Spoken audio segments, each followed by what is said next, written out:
Hi, hello, welcome everyone. My name is Miguel Amado. I'm the director at SIRIUS Art Center, and I'm very honored and privileged to welcome you to this lecture by Professor Christa-Maria Lerm Hayes, which concludes the summer school that we have been running this year, led by Mia, as she is known, the summer school that is connected to the exhibition by Brian O'Doherty called Reading Time. And we are sitting in one of the galleries of that same exhibition. And the exhibition was also guest curated by Mia in dialogue with other people that have been working with Brian O'Doherty, who passed recently last year. This same room where we are standing accommodates a mural that Brian O'Doherty developed here in 1996. And which was then restored and revealed again 5 years ago, and currently is behind the walls. So while we can't see it, its presence still dominates this space and enables us to develop a dialogue between art, identity, culture in Ireland, and this building and the building and its connection with Irish history. Mia is a scholar who has been working a lot around Irish culture, including James Joyce and Brian O'Doherty. And she has been pioneering approaches to Brian's practice in ways that have been potentially not considered either within the Irish academic context and artistic context or even beyond. So it's really brilliant that we had the opportunity to have Mia here. We should also acknowledge that Mia is here and has been in residency with us in the context of a European Union funded program called SpaceX, which involves academic and professional secondments between different organizations across Europe. And I guess that's it. Without further ado, I'll leave the floor to Mia. We will then continue with a Q&A. Mia will try to articulate thoughts that come from her time here and from the last few days where she has been working with different people within the context of the summer school. And after the session, we will have a performance by artist Kira Rogers, which also responds to Brian O'Doherty's biography and intellectual legacy, which then concludes this whole series of programs and events that we've been developing in the last few months. I'm joined today by my colleague Aideen Quirk, Nico, Angela, Sarah, Andrea was somewhere around, and outside we have Leah. So thank you all for being involved with these projects and for your contribution to SIRIUS Art Center, and also all of you have been here supporting us. Very important to have familiar faces and new faces, and including Danny, who is a former board member. Thank you. Mia, it's all yours.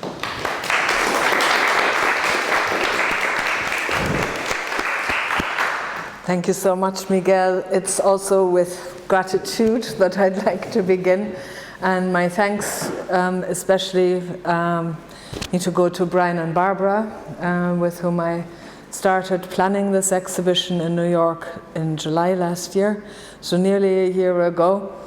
And we discussed this exhibition in quite some detail because Brian and Barbara had been in residence here in 1995-6 and were very familiar with the lie of the land, and the history also of this institution. Sarah has played a major role in it, who participated in the summer school. And now with this, for this building new team under Miguel and Aideen, and with everybody who's been already mentioned.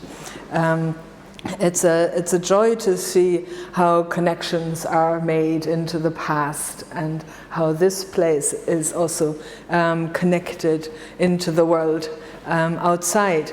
And when I thank Miguel, Aideen, and the lenders of the exhibition, again, we had a discussion at the opening where I could also do that. I need to add now from the summer school week that we've had here, Ciara Finnegan, who traveled here from Amsterdam and made a lovely work that's in the window there. She replicated her dollhouse space that she curates out of her house in Heemstede near Amsterdam. And Catherine Waugh has been co-delivering one of the days on artistic research, art science, and knowledge and so on in a very erudite manner. Wonderful colleague and former student, I'm very pleased to say, to have joined me there.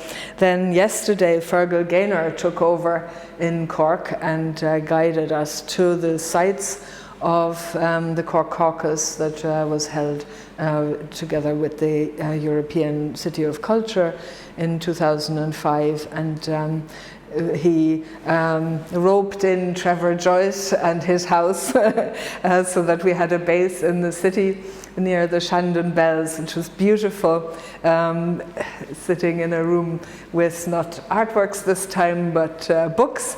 So it connected beautifully the theme of this exhibition, which has a lot to do with my work on artists responding to James Joyce's literature. Trevor is himself related to that family, which originated in Cork. So it's a local Irish and international visual art and literature kind of constellation that we're talking about here. The evening very hospitably hosted by Mike and Aideen and everybody at the guest house. Fabulous food and drink, so anyone watching this video will have their, have to imagine the sensory perceptions that we were privileged to share last night. And then Ciara Rogers with the performance that we're about to see after this little talk. Now, it's a bit of a difficulty really to tie a nice knot on this week, because I didn't do this. I didn't deliver a summer school. It was very much a joint effort. And I gave a few little prompts here and there. I set out certain methodologies from kind of a lecture to a Finnegan's Wake reading group, people browsing in books and opening at random, finding serendipitously some interesting quotes from Brian O'Doherty that could feed into our discussion about art and politics, which is the overall theme of the SIRIUS Summer Schools from one year to the next. So I was very conscious that I kind of came here, and this summer school is in a way bookended by Gregory Cholette's last year, and we're looking forward to Charles Esche next year, whose PhDs have something to do with me as well, which is a funny institutional coincidence in a way. It was a pleasure to draw out people's interest.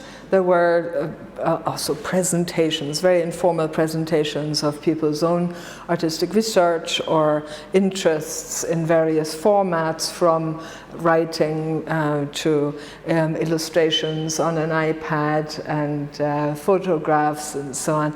So the diversity of formats was complemented by the diversity of backgrounds within art and outside in sort of disciplinary terms, but also geographically.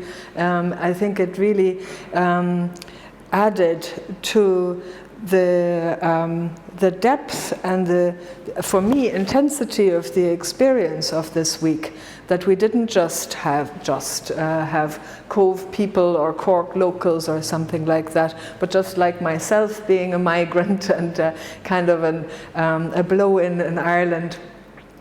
We had two participants from Ukraine, and that is immediately tying what we do to the world and its violence, its power arrangements, and all the things that we have to deal with.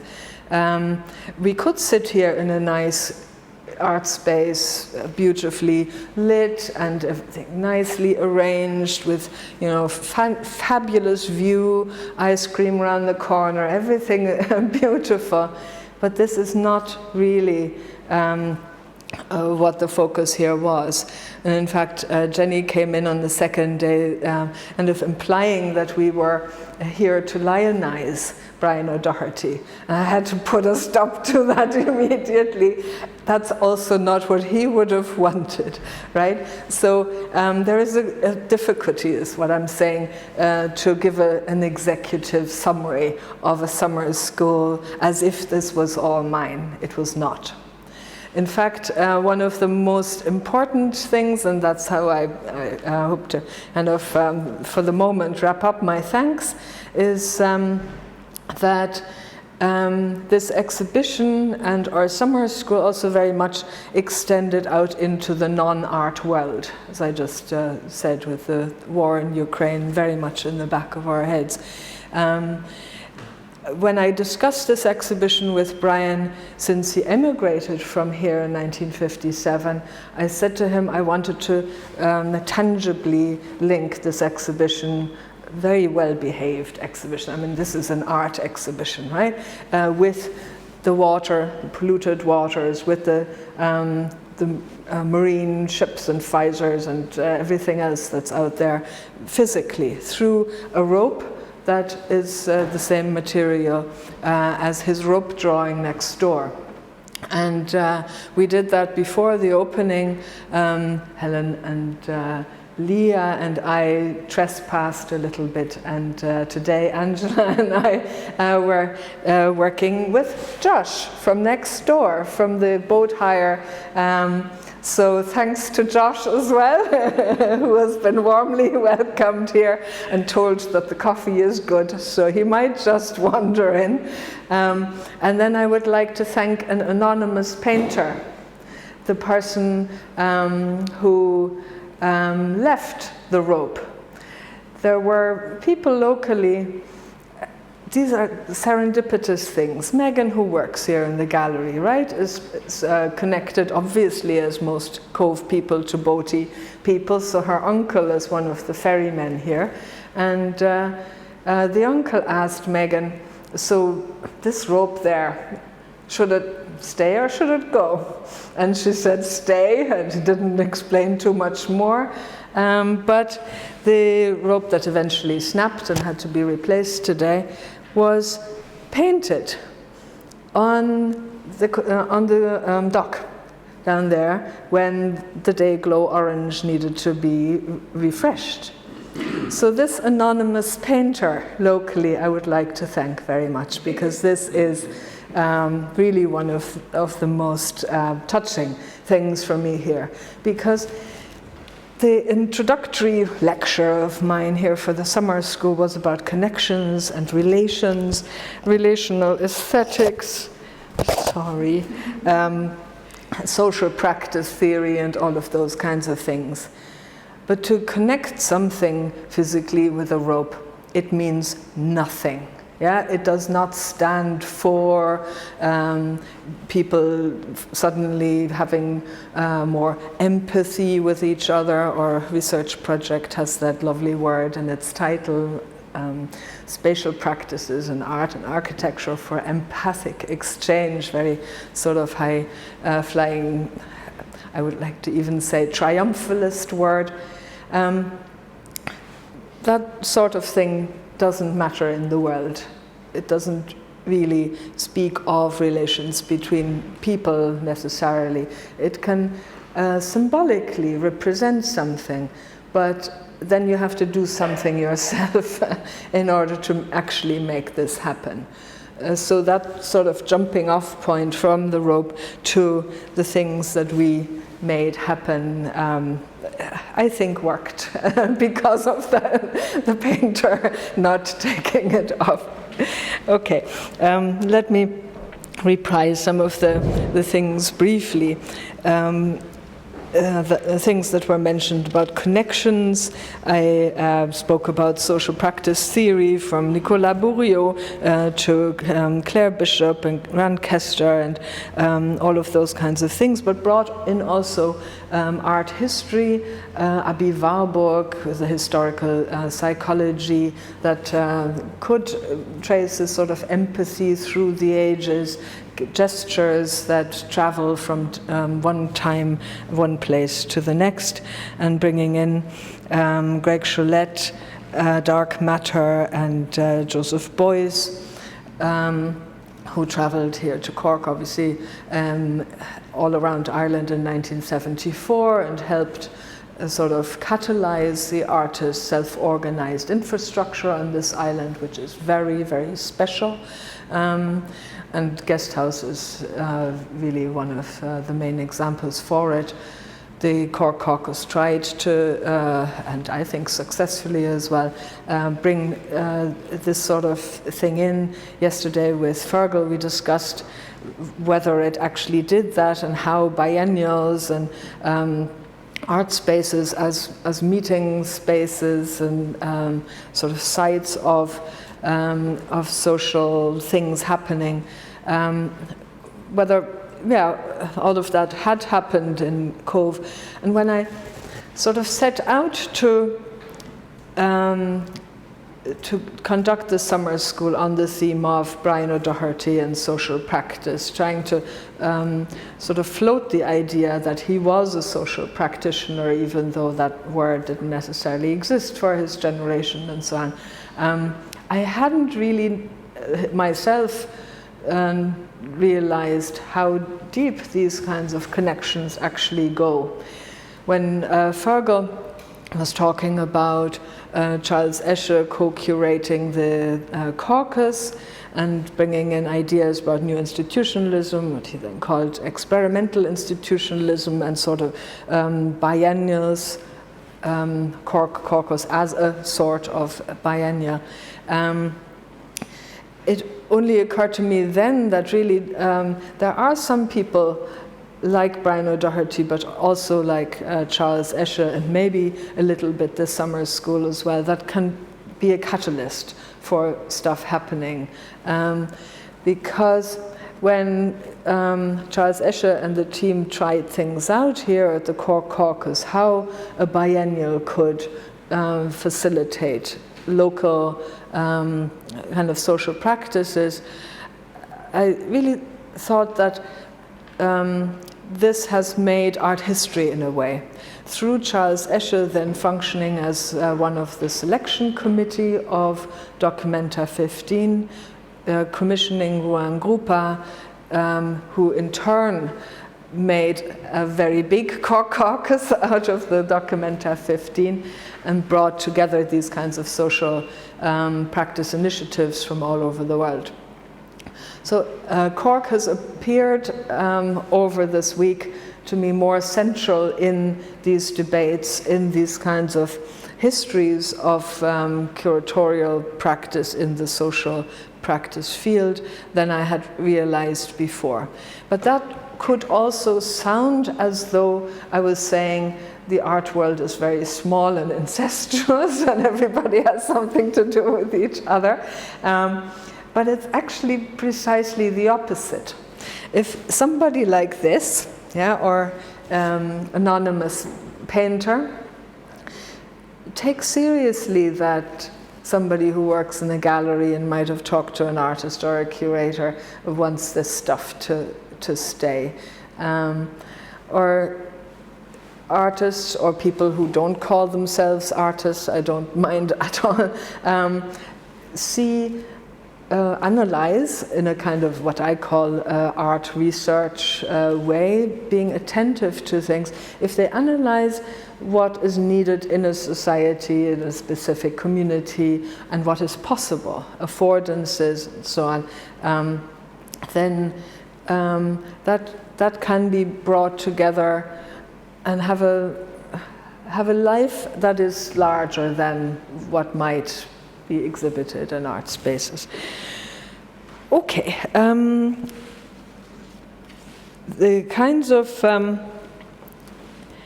connections that I was talking about have turned in the discussions over the last week really much less into something like a rope connecting two things, and much more into attentiveness. And John, you and Catherine Waugh both mentioned Isabel Stenger independently of each other. Catherine hadn't been there when you said it to me, and that was really interesting. I looked up, I was aware of her work with anti-gene modified crop sort of activists in the States, and that they had taken for granted that scientists were for capital, as in against the activists. And then it was a formative experience for Isabel Stengers to understand that there were scientists who joined the activists, and that they made the point that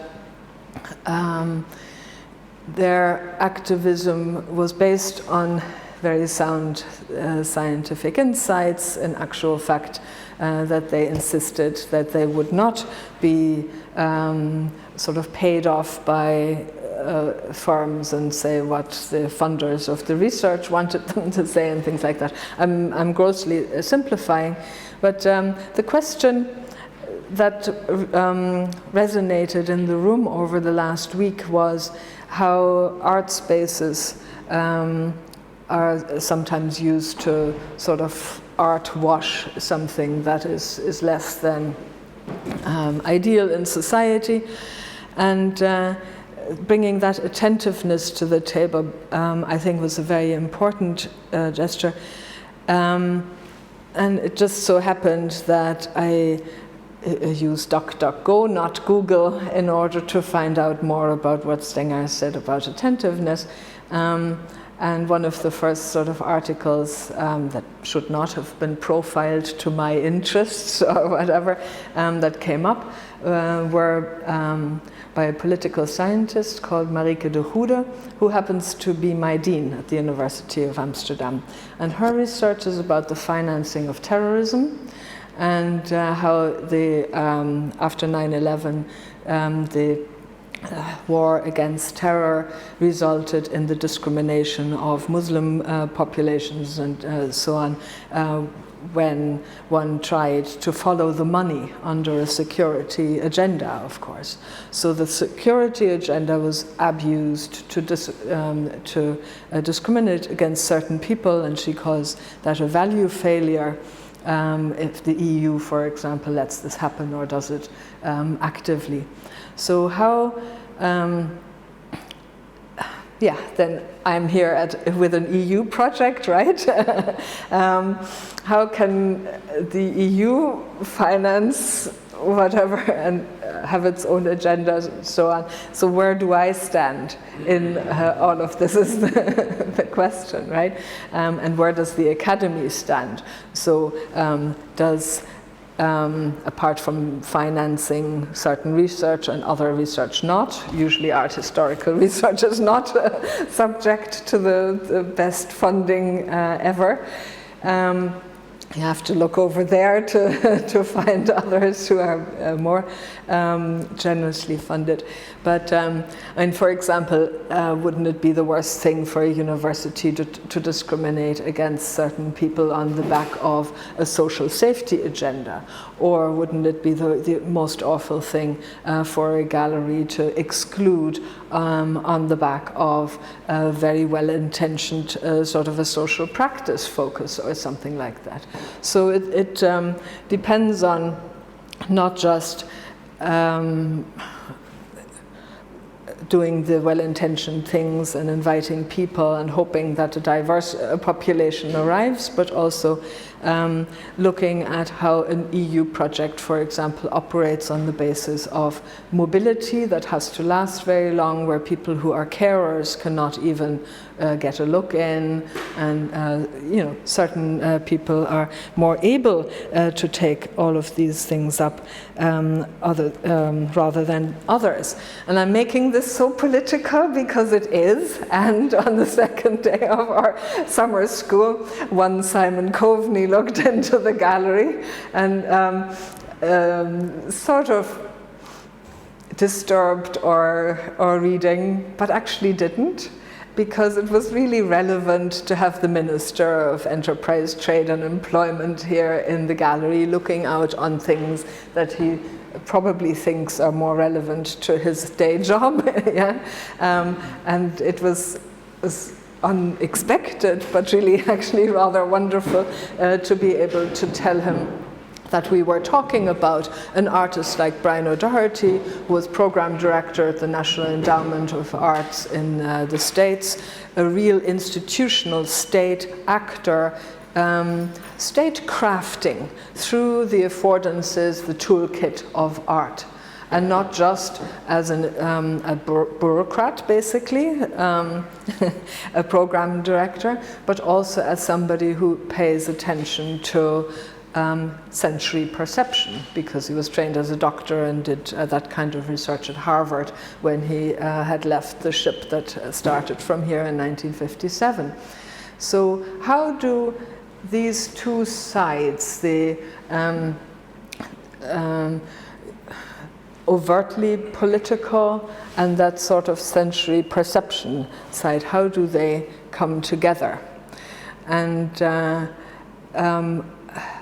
I think that Brian O'Doherty is a very, very good example for them to come together as a range of possibilities that all need to be used at different times in different places. It was really interesting how Simon Coveney headed for that work. Ireland looks a bit strange, right? And it took a minute to but it says Northern Ireland as well, and Northern Ireland isn't there. Yeah, but it's sort of superimposed on the Midlands, right? With Belfast as being west of Dublin and things like that. Oh, I see. So he wasn't quite prepared for the punchy political critique that this very modest proposal really spelled. So that's a political work, and made as Patrick Ireland, yeah, from 1972 after Derry Bloody Sunday. Brian O'Doherty really became that sort of an activist who, and I read a little bit further into Stenger in the last few days, made himself marked, really, with that pseudonym in the art world.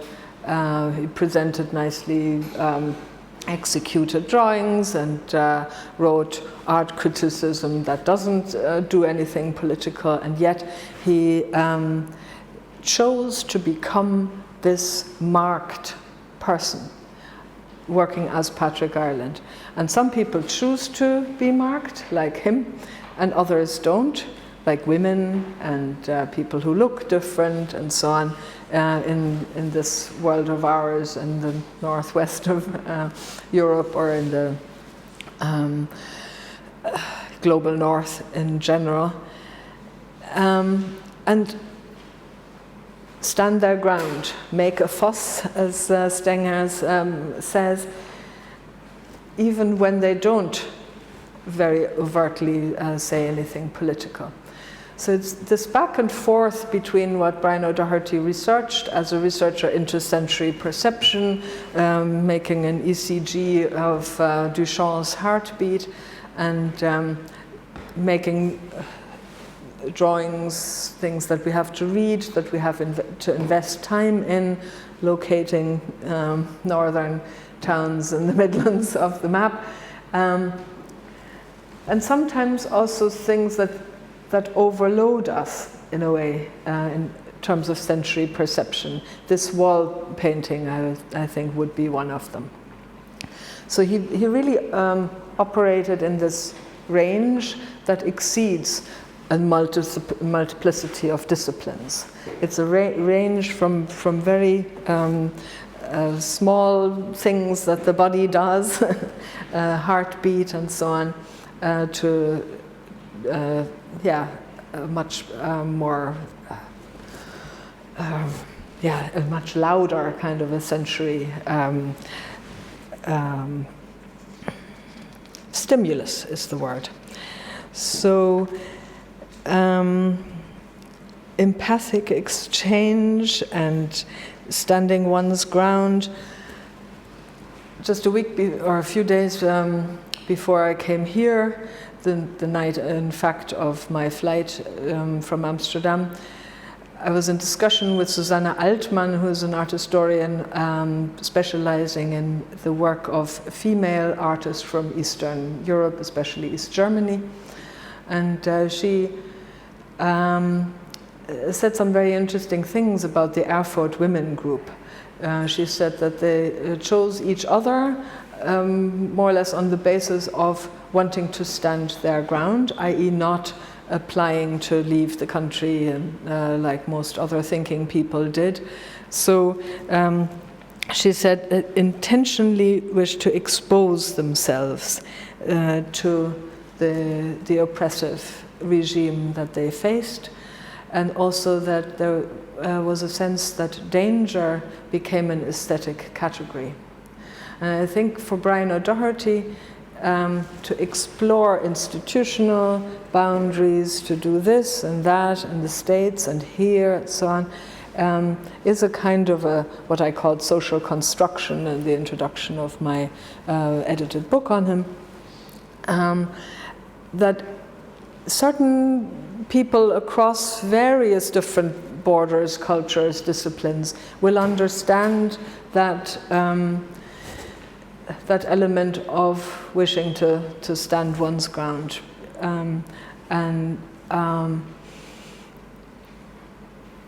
I gave the example in our discussions the other day of Nalini Malani's work, whose aesthetics is very similar to actually what Catherine showed to us, Godard's Histoires du Cinéma, and Finnegan's Wake. So we read Finnegan's Wake as something, again, where you can't have an executive summary. It doesn't do it. You've read it, and you beautifully, as a performance, beautifully told us how that felt, standing on your head and everything, doing it. And I think we all felt quite an urge somehow to immediately jump off from the words that were on the page, but also have this microscopic attention to individual letters, not just words, because they're sometimes made up of different words, portmanteau words and so on. So I think we experienced that range again, from minute attention to the bigger political issues and interests that each of us has. It was a beautiful Finnegan's Wake reading group, because that book demands that many very differently socialized people with different languages as their background and different experiences, education and so on, come together and try to make sense. And in the visual field, Godard's film, including Hollywood beauties and Auschwitz footage, and this range, the mind-boggling range, was visible to us. The overlaying of images, what the visual field makes possible, I suppose, parallel or in correspondence to how Joyce worked with words. And Nalini Malani I mentioned because her sort of overlaying projection in the National Gallery in London that I saw a month ago, called My Reality is Different. Sorry, my notes are a little bit random. Oh yes, My Reality is Different from Yours. That's the title of her exhibition. And my colleague Mika Ball said that, or used Malani as her example for pleading for an activation that art should do in relation to political issues and so on. She wrote that in a book, Reinvestigating Activism or Engagement in Art. And activation is precisely what Brian O'Doherty is about, with his sort of research on the senses and his more subtle visual approaches. And yet, when Mika Ball also says that activism has a certain negativity to it, negativity of activism, then she might echo what Rancière also says, that very directly political work will age very quickly, because the situation changes within weeks or days even.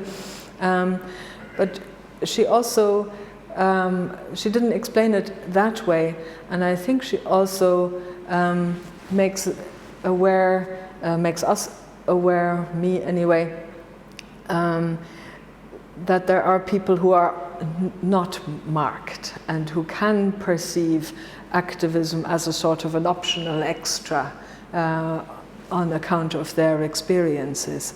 And when you stand here, when you are in this very place where the indigenous population using the range down the stairs were serving the members of the yacht club who were the leaders of the Black and Tan, or were pursuing their leisure activity here, sailing, and through what they did during their working hours, made the convict ships and the coffin ships and so on necessary, or happen.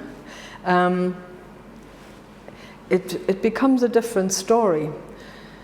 Kira Rogers is in her performance taking up what I have told people that Brian O'Doherty said to me. I asked him, because he was of an advanced age, he died in November, age 94, if he had encountered somebody in his childhood who was his age now, and she said, or he said, that he had an elderly aunt. And the elderly aunt, I asked him, had she witnessed the famine? And did she say anything to him? Because if you do undergo certain traumatic experiences very often, you cannot speak about that. And certainly not directly, maybe. It affects sensory perception. Sometimes you become more attuned to the tiniest details. So that tiny detail that she imparted on him was the fact that she saw people with green mouths from eating grass. So this was caused by the members of this yacht club, right? And Brian O'Doherty lived in this building and grappled with his departure as a privileged scholarship recipient, as a medical student. And he responded with this sensory overload. Very interesting, I find. That's being here, holding the same key, sleeping probably in the same bed.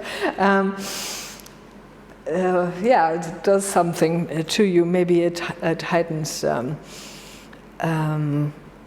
the senses. It activates, and I cannot see this activation being in any way opposed to or as another option given to activism. Yeah, I cannot see activism as negative in this location. So then what do people set against this? People whose job as artists it is to point out green mouths or different kinds of cracks in the surface of things in the world. And what Joyce has done and what Brian O'Doherty has done is clear to us in some way. And I think I want to return to Donna Haraway, who makes it very clear that interdependencies are the thing to highlight and to make experiential, not to talk about it. I mean, this is hollow, I think. If I want to be true to the subject matter, I need to use those terms, but it's also necessary as Kate Kate O'Shea in the guest house said yesterday, when I was sort of ranting about decolonial things being, the fashion of the day, and everybody using that terminology, and she said, it's like give me the acronym GP. Okay, I can't pronounce this. Okay, thank you. AI generated texts, right? They may have a good researched basis in what's on the internet and everything, and speak the speak or talk the talk. So how do we then know how to walk the walk, or who does when they use the same words? Because we don't have other words necessarily. And so a lecture, which is the wrong format, of course, cannot do this. So I can't walk the walk in a lecture. So I think it has become so obvious in a way through this very enriching week with you all that we do need to follow Brian O'Doherty's lead, not because he's a now unfortunately deceased white male, or because he continued the tradition of another dead white male called James Joyce or something like that, but because he really paid very close attention to this toolbox of affordances at our disposal. And these affordances include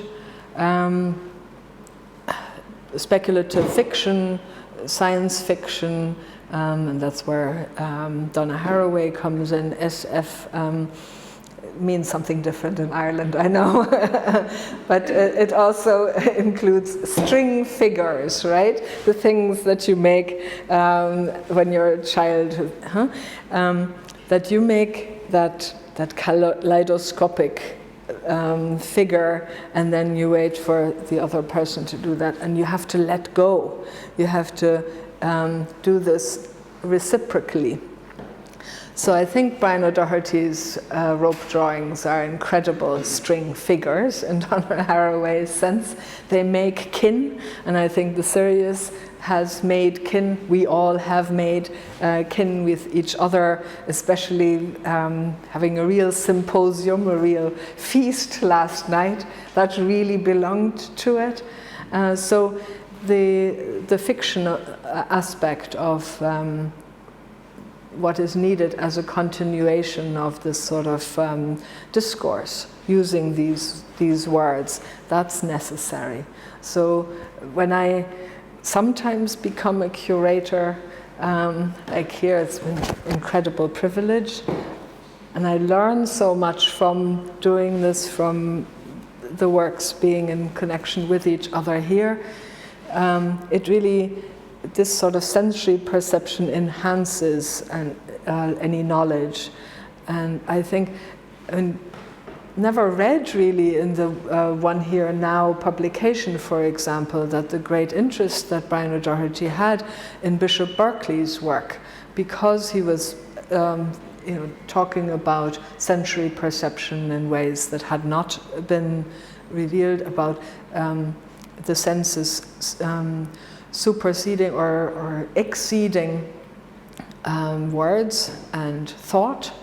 So that Bishop Berkeley was not just the bishop of some place called Cloyne, wherever on this island that was, I didn't know, not having grown up here, but during the beautiful sunny days before the summer school, my husband and I went to Cloyne and read that Bishop Berkeley's cathedral is still there, and saw the round tower and so on, built inland against the Danes, of course, but that the bishops of Cloyne were actually resident and are resident in Cove.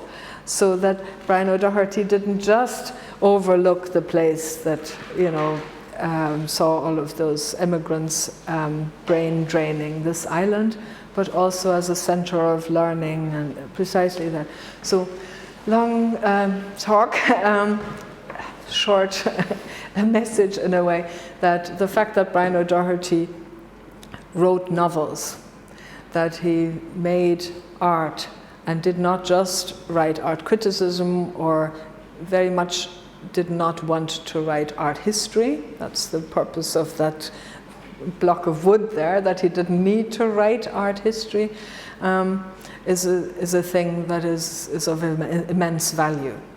So it's slightly counterproductive then to talk about all of these things, but in order to make it perceptive, to bring to art that is a social reality very clearly in social practice, also the symbolic domain. I'm paraphrasing Adorno here. So it's simultaneously always part of the symbolic domain and social reality. I would like to conclude my very deficient talk with something that belongs to the symbolic domain. And I want to give all the wonderful people who were part of the summer school a little symbol, a part of this string that means so much to me.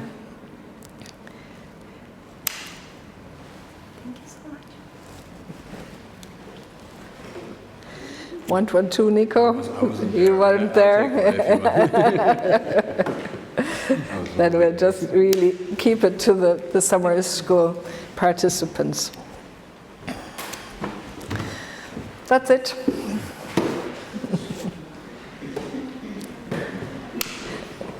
Would you like one? I didn't really participate. Yeah, but you participated in making the string be reinstated. You're not getting one. There we go. Cool, thank you. There we go. Thanks to you all.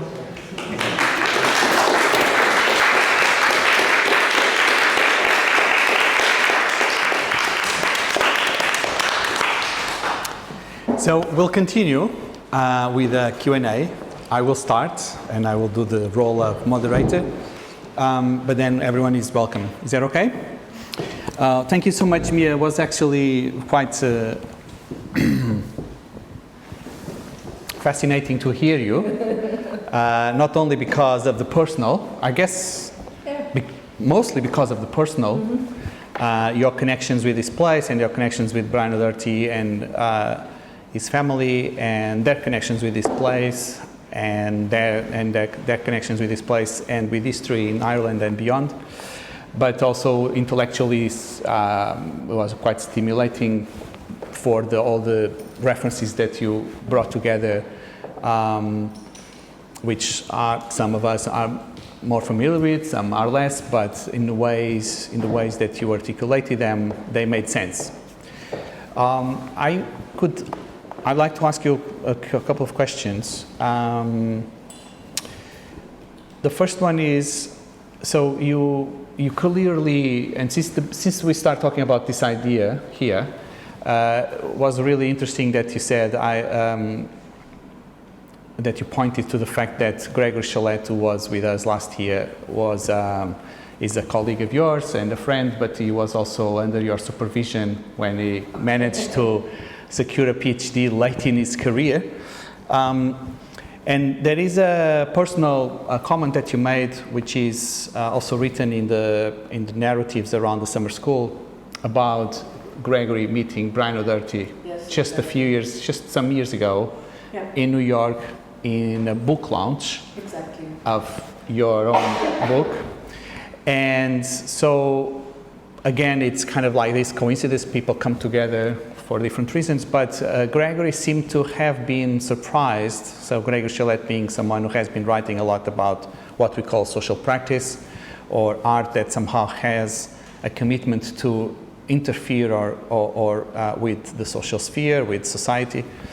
And apparently Greg was surprised that someone like Brian O'Doherty could be read through those lenses, not just because of his where he sits within art practice post 1960s in the Western canon, but also because he was himself an immigrant in New York, and somehow Greg felt that he was also someone who arrived in that particular context. So could you tell us more about that moment and how you feel these two people or these ideas come together? Yes, that was sort of this, not the starting point, because I had in my introduction to this edited book already basically made Brian O'Doherty out to be a social practitioner. I had felt a little bit strange about the fact that maybe it had more to do with my prior research on Joseph Beuys, and I made him out to be a bit of a Beuys, and I didn't really know whether it suited, but Brian was very happy about it. And then then we launched this, and I'm going to we transfer the sound recording of that discussion in January 18 to the participants when I have internet that will load a big file better than the one in this house. But Greg came with his Queen's College students in the MFA social practice. And the discussions that happened then with a glass of wine after this discussion were really interesting and eye-opening for Greg, who blogged about it afterwards. So that's the long and the short of it, really. And I think that is telling in the sense of one generation coming after the other, and certain things get lost, particularly because you want to be your own kind of person and dismiss the parent generation for a while in young adult life, and then suddenly you realize, that history can actually provide a foundation, a more succinct or stronger narrative for my own stuff. So then you bring it up again and you reinvent the canon in a way. So like Duchamp, who's meant a new thing to every subsequent generation of artists, Brian O'Doherty, as a friend of Duchamp's interpreter in this work and so on, has suddenly came back in because Brian, as an artist, other than maybe through his exhibitions in Ireland, has really not been accorded really canonical status, because he's been doing so many different things. And it doesn't work like that in the art world, that if you do novels and drawings and criticism and so on, that somehow your status will be accumulative. It doesn't work like that. You have to do one thing and repeat it. And Brian O'Doherty is just too, I don't know, I shouldn't say intelligent, a person to want to do that, because many people don't want to do it and don't have the affordances of living with a Barnard College professor for, all their married life. So he had the opportunity to follow his instincts and actually do what he thought was necessary. And we also mentioned that you met with him and his wife a year ago when you were thinking about this exhibition. And can you tell us about anything that, on one hand, is not translatable into a display that he may have shared with you? Okay. And or is there anything that you would have liked to do following the dialogue you had with him that you couldn't, or that may have potentials to further development? Yeah, the potential for further development is basically that everybody who has any knowledge of all of this, or Brian O'Doherty would not have formulated a sentence in that way. He very distinctly insisted that everybody has a sensitivity or the capacity to respond to artwork. So it's not that certain people are privileged in their knowledge and that the perceptions that other people have are less true or something like that. So if you are sensitive to what he's done in this room, and that is hidden now, then you want it to be revealed. So he has always felt, I think he's shared with everybody, that he wanted this to be a permanent work. And I think and I hope that that visit, the exhibition here, the summer school and so on, are part on the way to it being revealed. And were people in the summer school, forget now who actually brought up the term parasite, Michel Serre and so on, but it really felt right that this term would be used in relation to this wall painting. It sort of simmers here under the ground and does something to this institution and its thinking and so on. I know we're on the same page on that also. Okay, so the visit.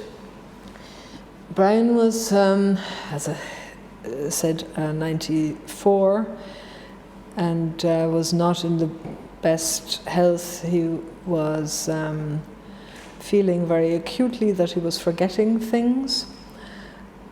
And you could speak to him about stuff from long ago, but not necessarily the previous day or so. He was tired. I came in the mornings because of my jet lag and so on. And then the last day that I visited, I came in around lunchtime and stayed until the afternoon. He was really lively and warm and a firework, really, at 94. It was quite amazing. So he was very happy that this exhibition was happening. I talked to him about this sort of physical connection between the dock and here, what that could mean and so on. So it's something that I discussed with him. It's not an artwork. I'm not an artist, but it's my thing that the wonderful anonymous painter has continued. The helpers here as well. He talked to me about a few things. I think what is important to know, and Barbara has been very thankful for that ever since 2018, really, that at that launch of the book, I didn't just introduce Brian to Greg, but also to Mark Orange, who's an artist from the north, and he had been involved in setting up the Catalyst Arts and so on, that important self-organized ecosystem on this island. And despite his surname, he's from the sort of Catholic population and has lived in New York and the Lower East Side for a while, his family and so on. And Mark wanted to talk to me about possibilities of, I don't know, making some money, having a job or something. And it being COVID, it took a while because Mark's wife contracted it early, unfortunately. But over the year 2020 and following, Mark really became the main go-to person for Brian and Barbara's archive and their needs, and sort of a manager of the household, which is so important for people of that age. And I don't think Brian would have accepted anyone else but an Irish artist. But there are students of Barbara's, obviously in New York, wanting to visit, not visiting during COVID, but people who would have wanted to help. And Laurie Anderson is somebody, a former student of Barbara's, who calls by regularly and so on. But I made a match, and I'm very proud of that. And whether that's art or not, I think it can't but be, huh? Interestingly, Mark's surname is Orange, and that leads to my final question, and I'm more than happy that everyone is able to contribute. I was also very struck when Minister Simon Coveney came here this past Wednesday and came through this room where he has been before, and was drawn into that piece, A Modest Proposal, and was confused by the map. And I'm just curious about, since the beginning, this work belongs to the Irish Museum of Modern Art collection. So for us as a small organization, although we are in the same island and we have institutional connections that enable us to secure a loan from the Irish Museum of Modern Art, is still there's still a layer of work that we are not used to, or it kind of like doesn't belong to the infrastructure through which we operate. And of course, this work was quite important for you in terms of your vision for the exhibition, and for as in terms of the legacy, the political legacy of some of Brian O'Doherty's work.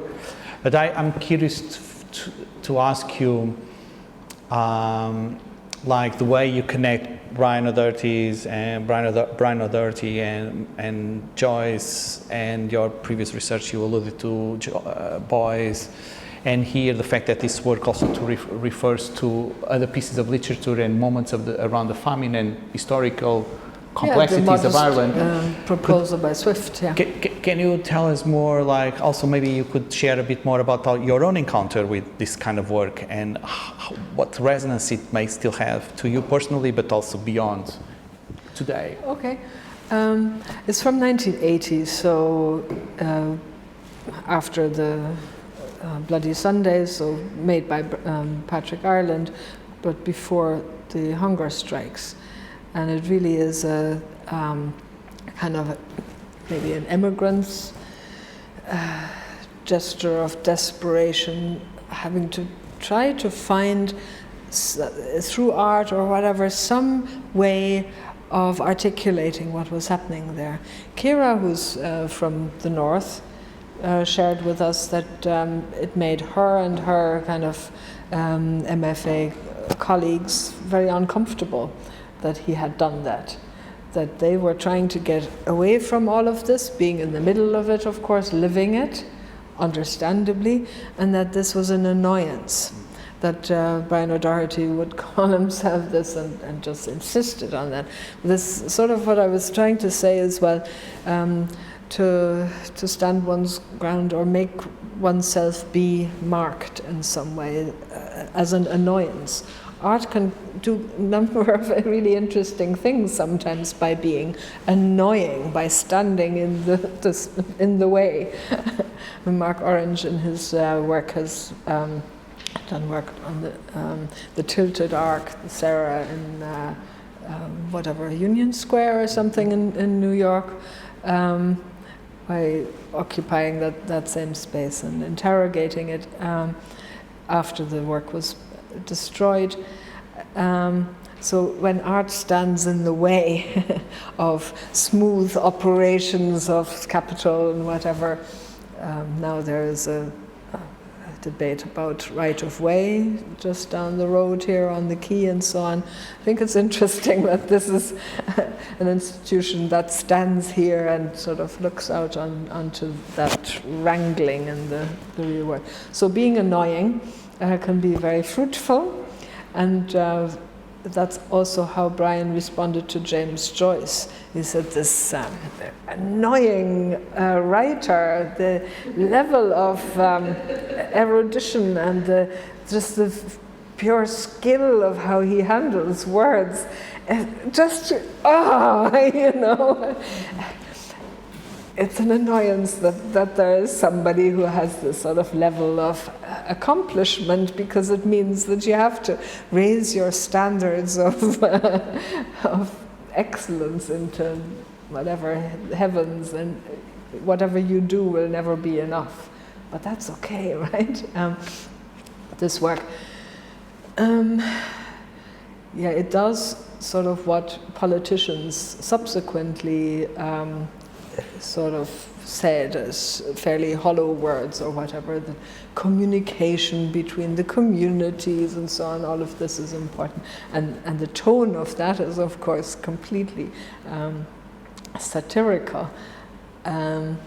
So it points to a path that was the only one, of course, that could bring some kind of peace. Joseph Beuys was also lecturing in Belfast saying, you need to talk, communication, that's the only way to do it. So that's what it says here already. Also in 80, Beuys was doing it in 74, and many others, of course, too.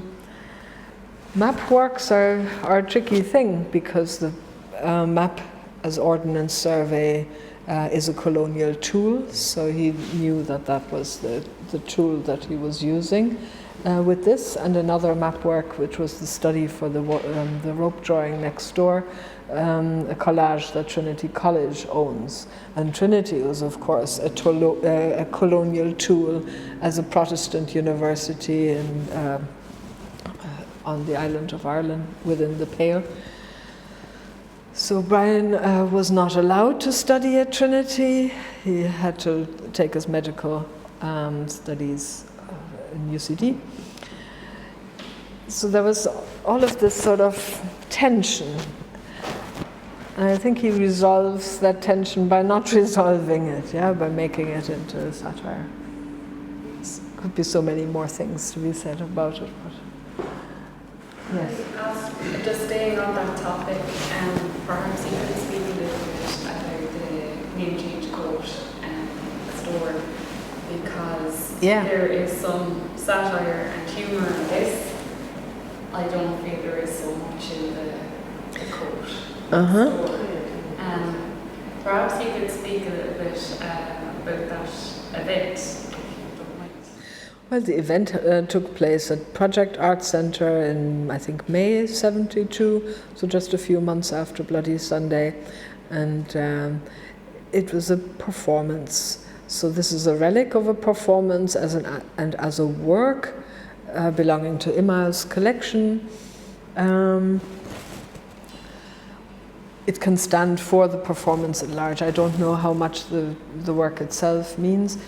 To me, it was a doctor's coat, and then I was corrected. I think Brenda Moore McCann knows more about what sort of a coat it is. Well, either way, it's symbolic of the event, and yes. That would be the way that I would look at it. So Yeah. I suppose rather than looking at that piece, maybe the situation that led it to us. Yeah, exactly. It fitted into the concept for this exhibition because it can stand for a doctor who's now gone, basically. The human form, anatomy, is inscribed into the way a coat is made, clearly. It's for somebody who's now not there. And despite the fact, of course, that he did not wear it during the performance, it was one of the helpers, Brian King and Robert Balla, I think, something like that. And they painted orange and green from head or toe and met up in the middle and then crossed over and made it all a brown mess. And Ellie, who made this podcast here from the SIRIUS, was saying, oh, and is this to do with the dirty protests? But they happened a decade after, right? So I think that's a really interesting kind of overlay or something that happens, because when you make a flag into something messy, that messiness looks like excrement anyway, and excrement stands for the other. Yeah, one always sort of dehumanizes a group of people, if one is so inclined, yeah, by making them dirty and akin to animals. Yeah, the Nazis called Jewish people vermin and things like that, and that's what Martha Nussbaum writes about, the importance for democracy of art that is not beautiful, that is intentionally dirty and makes audiences confront that dirt. Now, the coat looks gorgeous, right? It's still white and has splatters of paint, and it makes a color composition with the rope drawing, with the chair, and with Kira's dollhouse out there, and the flowers that Leah brings in, and so on. So that's all very colorful, where this room is not. Yeah, this has a subdued kind of conceptual art aesthetic. So it's all things, and also an invitation just for people to be sensitive and associate for themselves. So my associations here are just as valid as the next person's. Maybe you could talk about this work more. Well, no, I'd just like some more about it, I suppose, and about the event. I mean, it appears to me, and everybody has their own opinion, but yeah, it's the lack of the presence of the body there, you know, and then it's also the flag, but it's messy. Yeah. I think there's enough. Yeah, but there's just so many different layers, I think, to it. But there's two other. If I can comment. Sure. So there's two other things also that I could say, or I could add. On one hand, there's also lots of visual references to the dead body, the coffins that are enveloped by a flag, particularly within the military context. So all of that somehow relates to the narratives that were being addressed with a name change from Brian O'Doherty to Patrick Ireland. Yeah.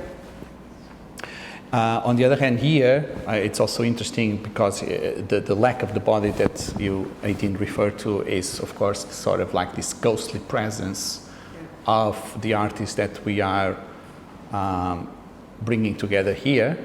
And there's two layers of that. One is the physical body that is no longer there because it passed. And this exhibition, although had been in discussion prior to the passing was imminent.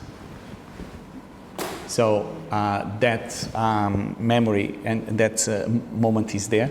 On the other hand, it's also an interesting curatorial device, because the work is presented in a corner from where also the voice of Brian O'Doherty is coming. Yeah. So it's almost as if there was a moment in this modest exhibition, in terms of scale, not in terms of intent, where there is a moment where there is a presence there. And contrary to a more traditional approach to curating or to display, to creating a display, where the objects in the room that somehow convey the presence of the artist would be more centrally presented. They are really presented in a corner, which is like where you don't show these kind of things, because corners are bad in gallery spaces. And also it's kind of at the end or at the beginning, depending where you start. But it's really so somehow it's quite poetic, that approach to the presence of that object. Mm-hmm. On the other hand, from an institutional viewpoint, of course that audiences, visitors don't engage with that, but it's when it comes in a crate that really looks like a coffin. Yes. That could have departed from here, but also the museum is being represented here as a sort of mausoleum, like. And that's what this is as well. I mean, I asked you when we were installing, does it look too much like an open coffin? And it puts chills down my spine, and seeing this when imminent passing in 2018 on the day of the printed matter launch. Brian just gave me this package, and and he said, no, don't unpack it or whatever, and I just said, oh my God, it really floored me, because I had written about this work, which is in the Hirshhorn collection in Washington. And this joke, in a way, Brian Doherty didn't want to write the book for which he had received an advance and couldn't return the money, so made a woodworker make a book and painted it himself and handed it over to the publisher, Prager, who was not amused, and then Hirshhorn agreed to paying back the advance and by basically buying the work. And all was sort of well afterwards, except for the fact that book doesn't exist now, but it turned into the weirdly named American Masters book that makes the artists speak rather than an art historian pontificate about work.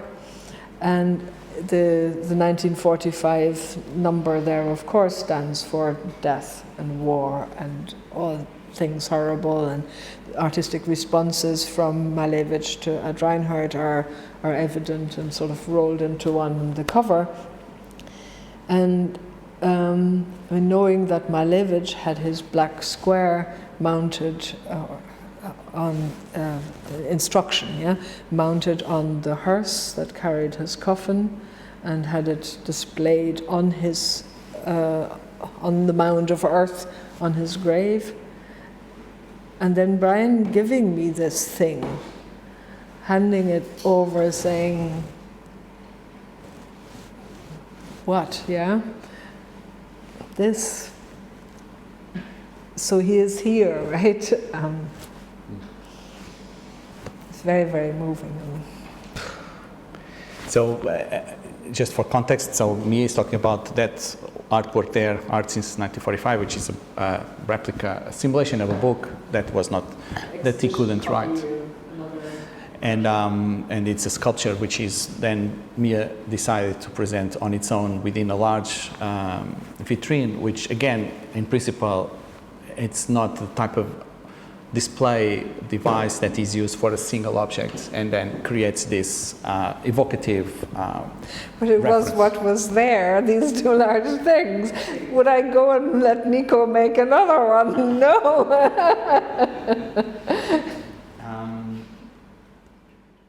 John, question?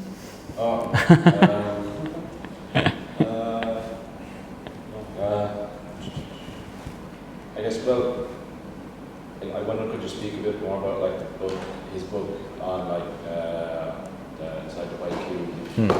Because that text is just like seminal around conceptual art. It's one of the main ones if you go and study it around conceptual art in college. You read the book, and its impact. So yeah, I'd like to put ourselves on that, because we went into it a bit. Yeah, not very much. You're right. Yeah. John is asking about Inside the White Cube without a microphone, so I'm just repeating. Yeah, Brian O'Doherty wrote a number of essays in Art Forum in the late 70s that were then published as a book in 82, Inside the White Cube. It's the title, and that makes him not necessarily just a kind of a conceptual art person.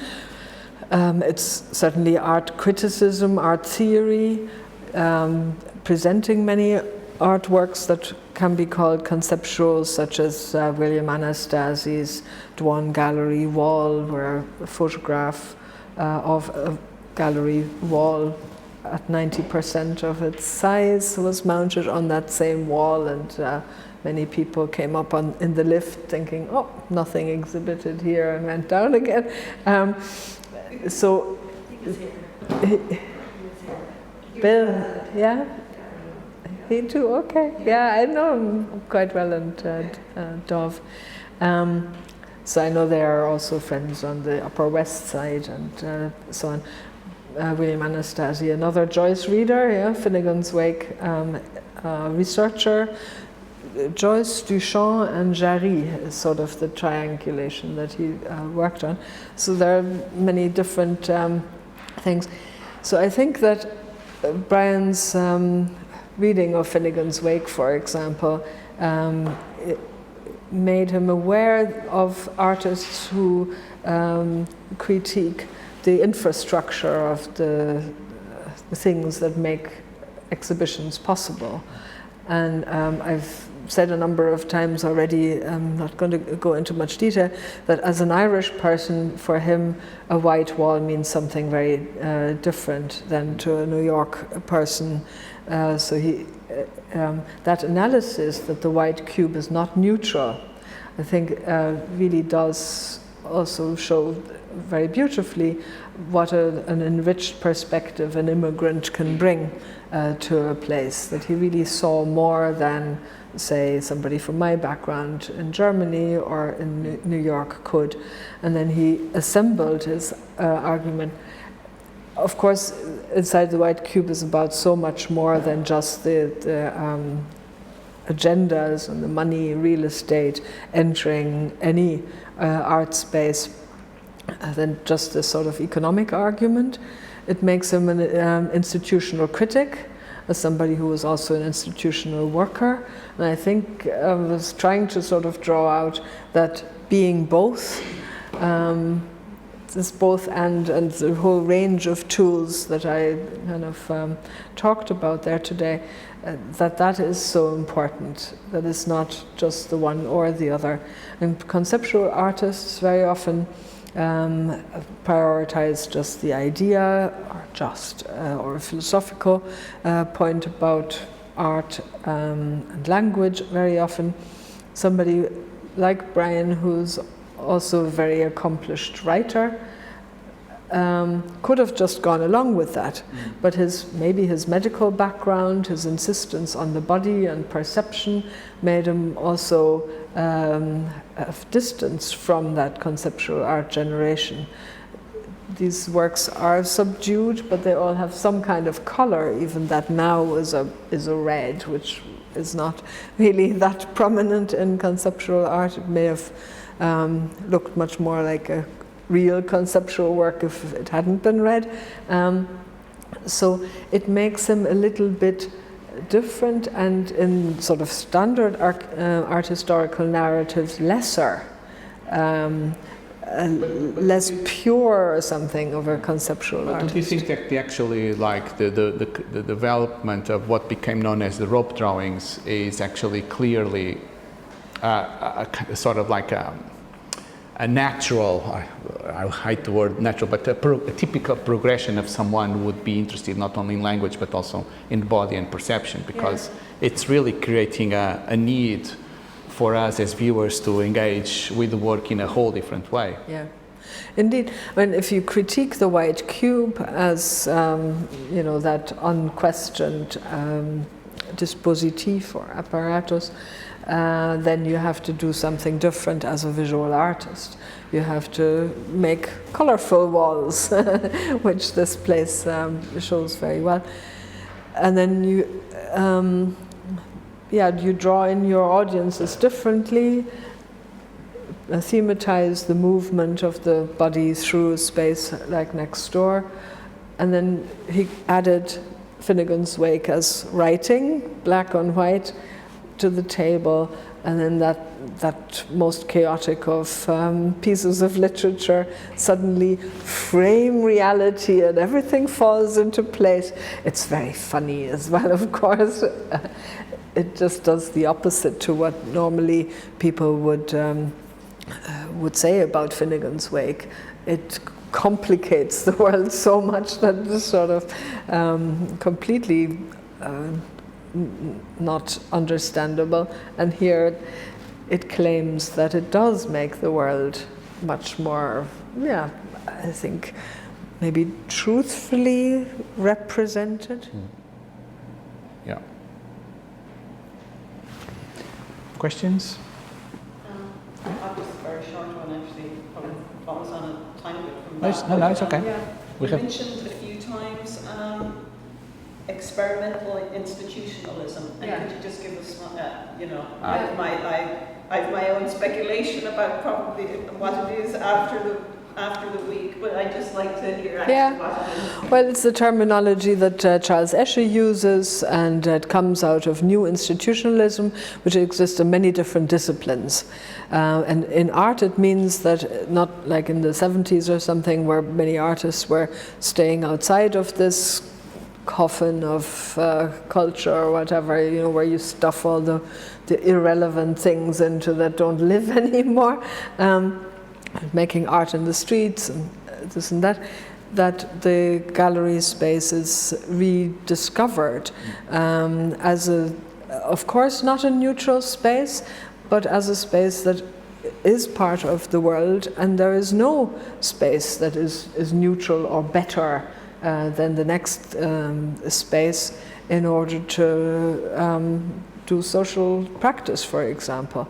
It has its own different agendas and difficulties and so on, but it might be just that space for people like us to meet and analyze, and maybe sometimes gallery spaces are also the only non-commercial places around. When you don't pay to come in here, you can shelter from the rain and might even get a cup of coffee if you're asking nicely. So, it's a more hospitable environment and a more, questioning one with Rancière again, one that could be considered to be more closer to a dissensus space than other commercial places. So it's a sort of terminology that comes from the late 90s, when different curators, including Charles Escher, but others like in Europe, like Maria Lind, somehow adopted the second wave of artistic institutional critique, which was very important in the early 90s and so on. So basically, like assuming on one, there's two ways. One is internalizing the need to dismantle these museums and institutions of art as a sort of sacred spaces, but mostly was a way of trying to move from a spectatorship-based experience of art to a more experiential moments where gallery spaces were no longer just the space for objects to be displayed, but they were places for activity. Can I just ask one, just like anything in with that? Would kind of like the focus at the moment on decolonial, let's say, museums, etc. That's more kind of. But is there a tension in relation to experimental institutionalism? I think or how can they function? Well, I think what Miguel just said about incorporating and taking seriously institutional critique, then you end up criticizing or newly imagining every possible aspect of a gallery, including its staffing and where people come from. So I was surprised when you told me that you're the only non-Irish director of an art space on this island, and you know, that in terms of diversity, that and decolonizing sort of the normative. I am the only non-native speaker of English, and there are maybe a couple of one Canadian and one British, but that really represents the lack of diversity within the field. Sorry? Here. Yeah, but non-English native speaker, he just... I'm not speaking about even SIRIUS, I'm speaking about the spectrum of directorship positions across the country now, today, yeah. Yeah, so if you take it seriously that art spaces have different kinds of affordances within themselves and in relation to outside, then staffing is a big one. And that is a decolonial kind of main one thing I claim. Think is in relation Yeah. to just on a wider level, actually, that often the kind of thing of decolonializing things can actually, then it's sometimes it does seem to map onto it as a way of just actually, it's like an image that can be presented, but then when you dig down into the kind of institution, again, you'll find that actually the pay and conditions for most of the staff are appalling, wherever they're from. Yeah. Like that, most arts institutions have this real, you know, there's a few figures at the top that are, you know, what very well paid. In Ireland, often the people on the ground, half of them aren't even paid at all. You know, exactly. Schemes, and if you haven't been on the dole long enough, you can't get into the position and things like that. So precisely. So it's that kind of thing of the like just how something kind of presents itself and looks. Yeah, that's why I was talking about those terms that people often tend to talk the talk and not walk the walk. Yeah. May I make a comment? Okay, what I'm going to say is like there's so much going. We will do a summer school next year that will start from that exact question, but like to try to simplify or summarize. Say the people like Charles Esche and others in the late 90s who were involved in this self-critique of the institution were pretty much invested in questions of class. So the recognition that the art institution in itself is an elitist enterprise, and it was a way that the wealthy European American elite basically created what Bourdieu calls this process of distinguish themselves from the others, right? Okay. 20 years later, the world changed, so the aftermath of that late 90s institutional critique within the institution has to do with a sort of recognition that, yes, we may have introduced the language of social justice or the practice of social justice within programmatic visions for institutions, but we're still operating within a Western white supremacist kind of legacy.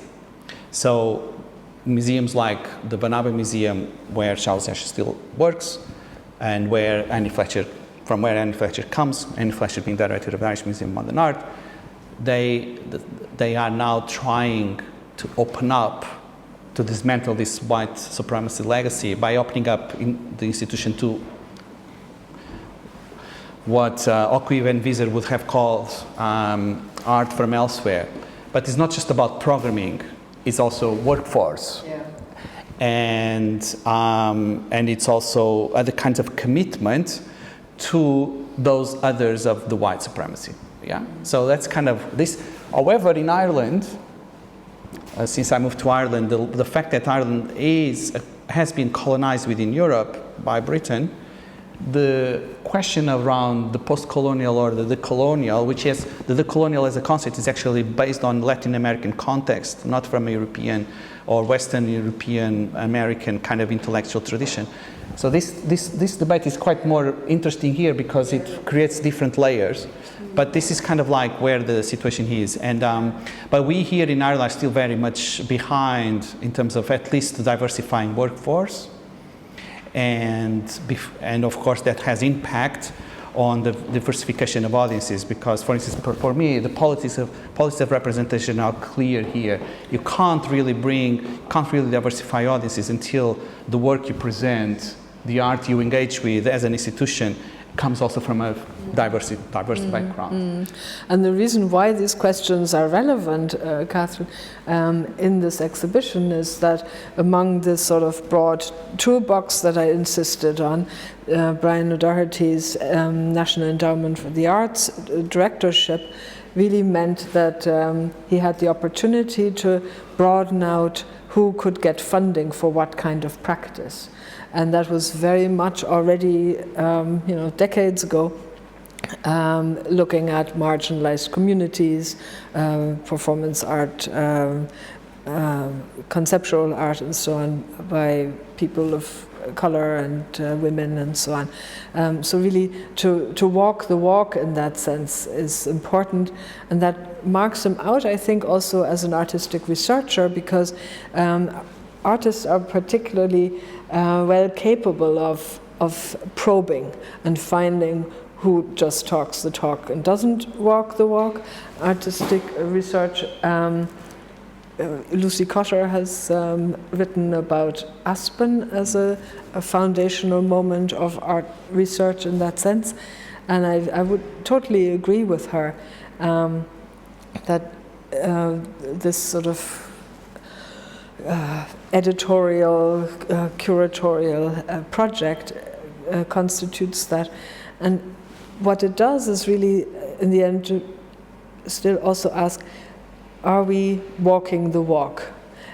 Are we not just sort of praying to the god of the white male author or something like that, wanting to democratize that Barth's Death of the Author essay is commissioned for that.